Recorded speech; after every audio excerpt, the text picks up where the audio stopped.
Hello, everyone, and welcome back to one final edition of Gridiron 2023. Yes, we were in 2024, but our show was 2023.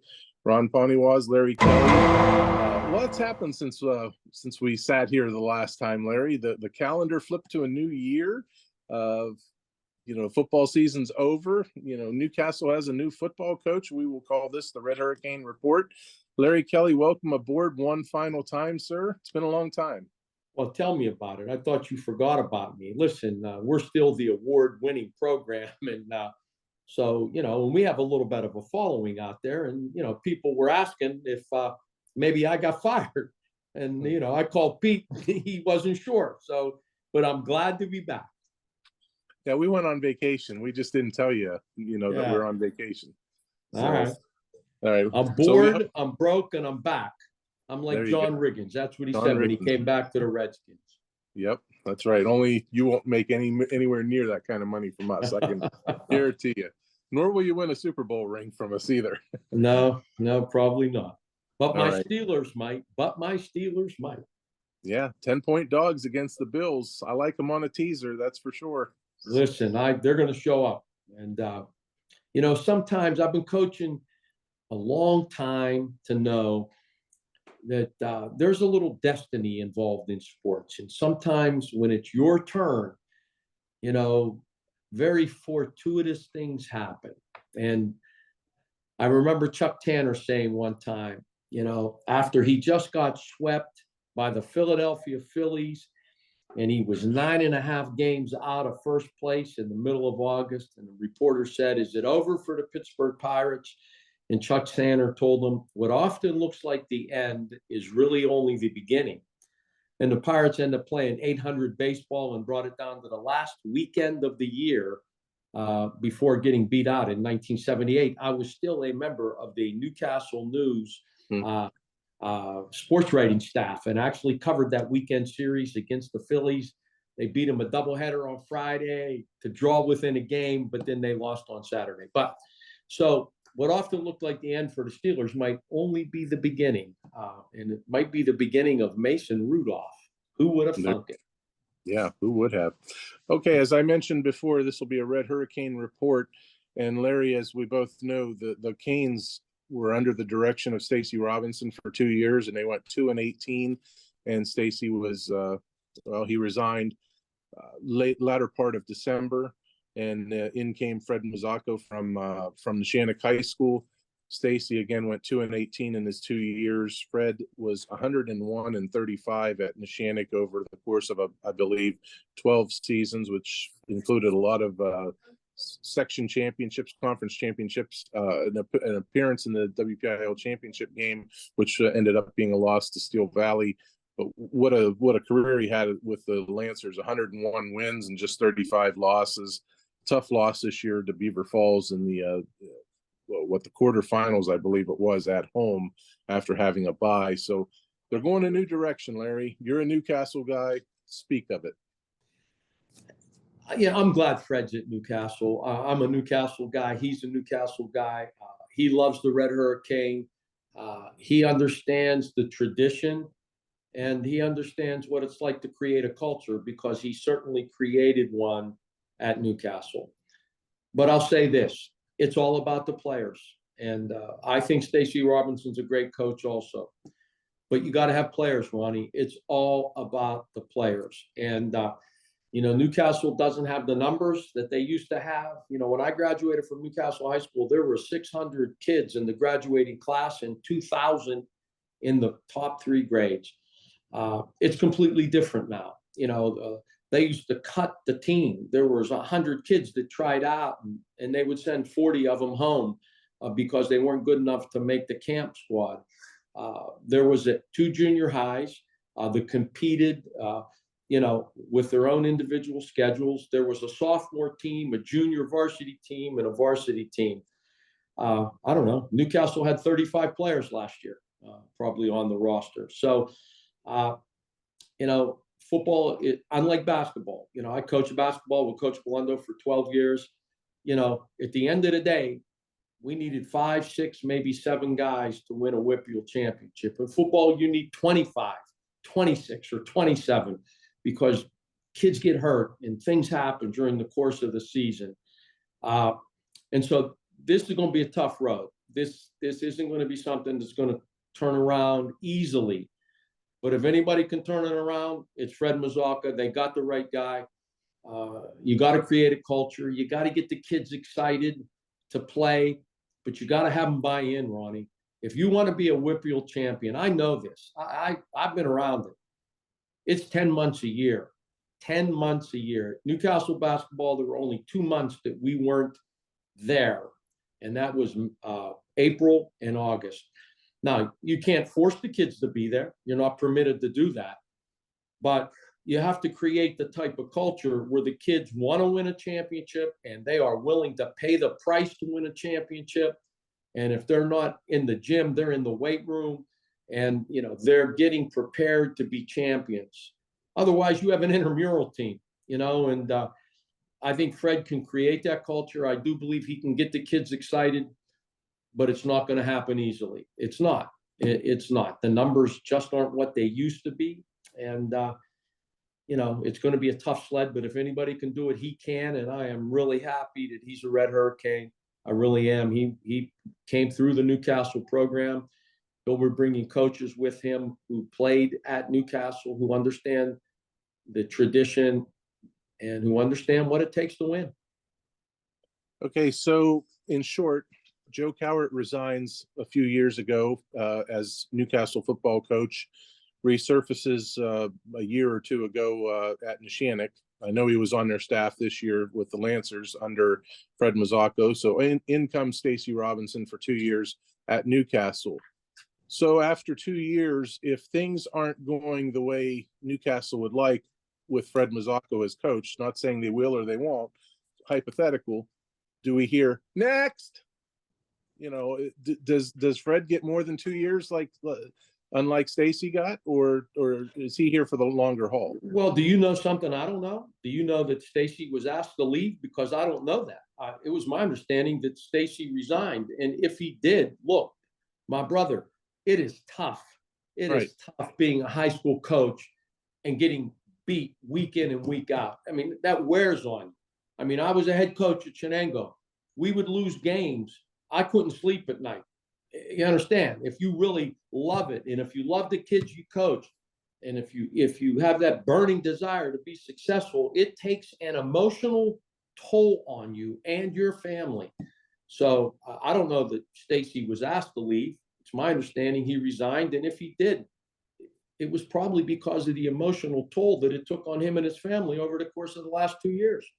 Yeah, right. I don't know anything more than you do. It's just, you know, the pressure. It just seemed like, you know, hey, we got to win here. You know, there was you just hear a lot of people saying, you got to win. When are we going to win? And, you know, there was a lot of pressure. So what I'm saying is, does Fred feel that same pressure? Do people climb on board and say, hey, you know, let's go?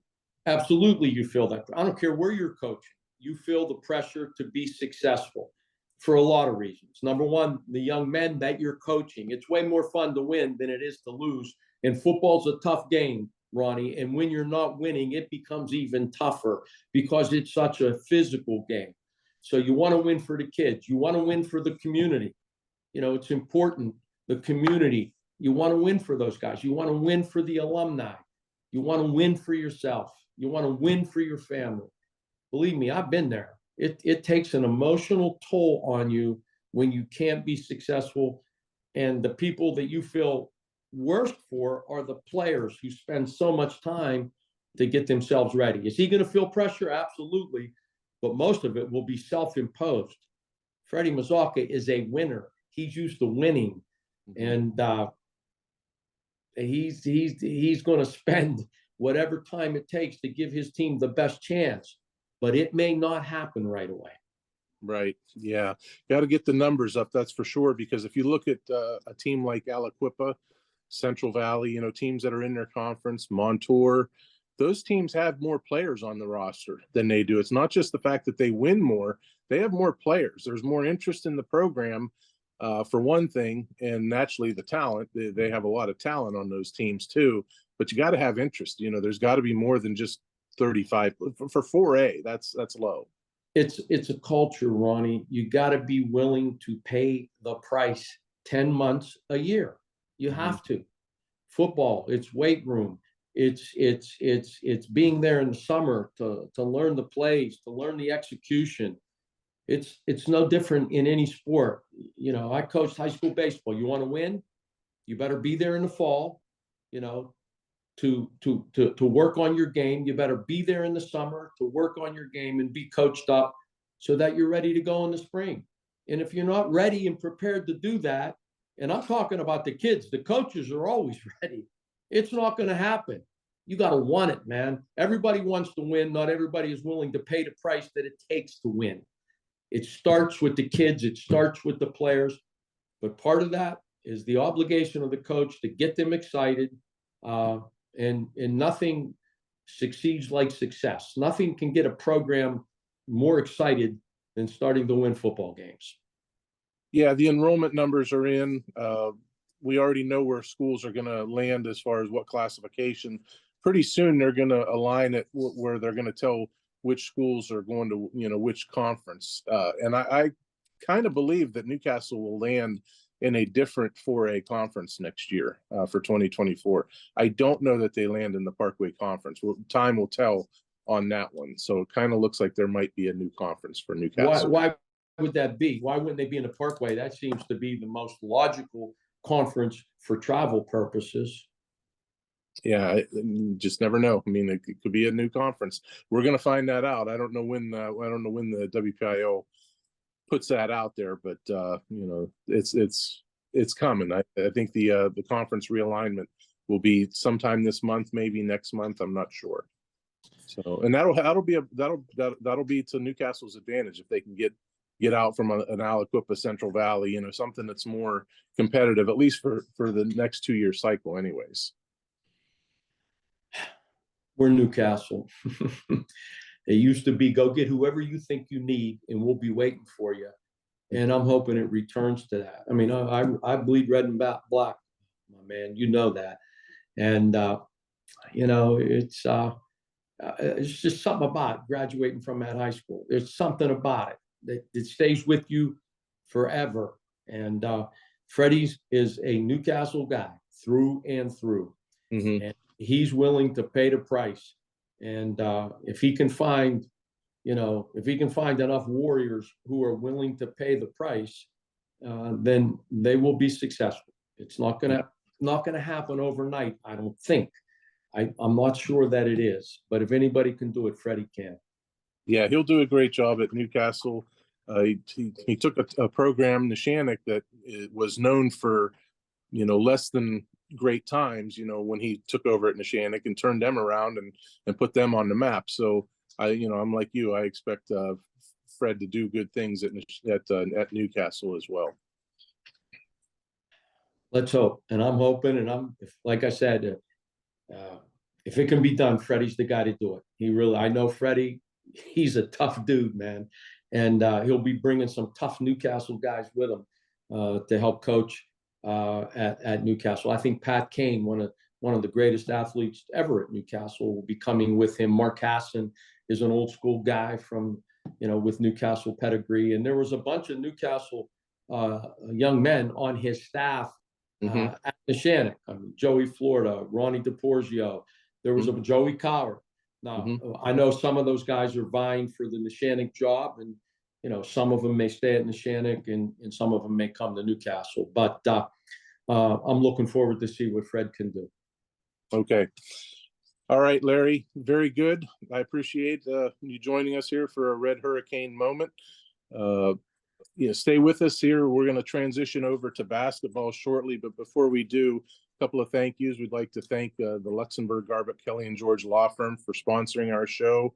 I'd like to thank Larry Kelly for joining us all year throughout the season as we turned in another great product with Gridiron, and thank Pete Sirianni for filming us and editing us and getting us on the web. He takes care of all that stuff. He takes care of the getting clips out there for us to win awards. So it's not just what we say or what we do on a weekly basis. It's our viewers It's Pete getting us out there for that, for us on the web as well. So we thank everybody that has a hand in that as well. And again, thank you, Larry, for joining us every week. You know what? It's a give back to the community. This community has been very good to me personally and to our law firm, Luxembourg, Garvey, Kelly, and George. I think the young men and women who hear their names on our podcast enjoy it. Grandmas, grandfathers, mothers, and fathers, and in a small community. Not everybody does this, Ronnie. Not everybody does this. And the fact that the Newcastle News, who has been a pillar in our community for my entire life, is willing to do it and to take the time and do it so professionally. We're glad to sponsor it. And, we'll continue to do so as long as you'll continue to have us. Sure. All right. Very good. Well, don't change that dial too far, because we are going to take a break here and we're going to flip the switch. We're going to start talking basketball, and we'll do that on tip-off. So don't go too far away, kids. We'll see you soon.